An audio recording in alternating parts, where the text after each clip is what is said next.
myself. This one happened in high school.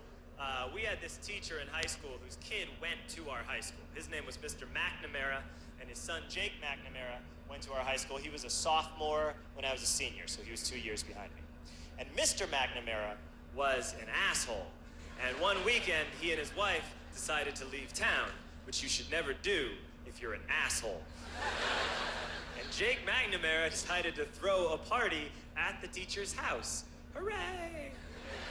And everyone around town heard about it, and we all got up individually and thought, okay, let's go over there and destroy the place.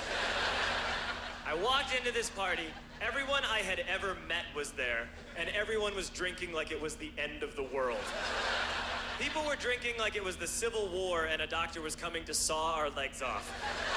It was totally unsupervised. We were like dogs without horses. We were running wild. I walked down to the basement. They had a pool table in the basement. One dude took a running start and threw his body onto the pool table and broke it in half. Another kid found out which room was Mr. McNamara's and went upstairs and took a shit on his computer. So the party was going great. I'm standing in the basement and I'm holding a red cup. You've seen movies.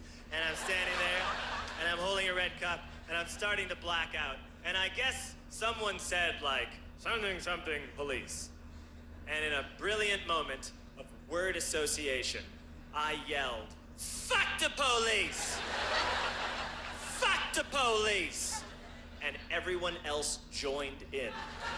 100 drunk white children yelling, fuck the police. With the confidence of guys who have like already been to jail and aren't afraid of it anymore. You know that like, I serve my nickel, you come and take me confidence. But white children. The reason someone had said something, something police was because the police were there.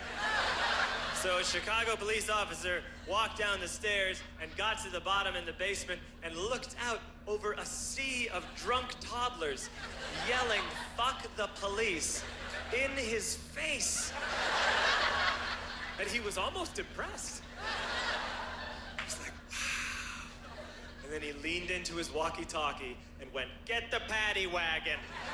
And my friend John, who is now a father, this man now has a baby, he grabbed a 40, smashed it on the ground, and yelled, scatter! And everyone ran in a different direction. We all ran in different directions. It was like that scene in Ratatouille when the humans come in the kitchen and all the rats go in different ways. We all ran in different directions. I ran into the laundry room and I jumped up on the washing machine and I crawled out through a window into the backyard, and now I'm running through the backyard and there was this big chain link fence and I thought, I've never climbed a fence that high before.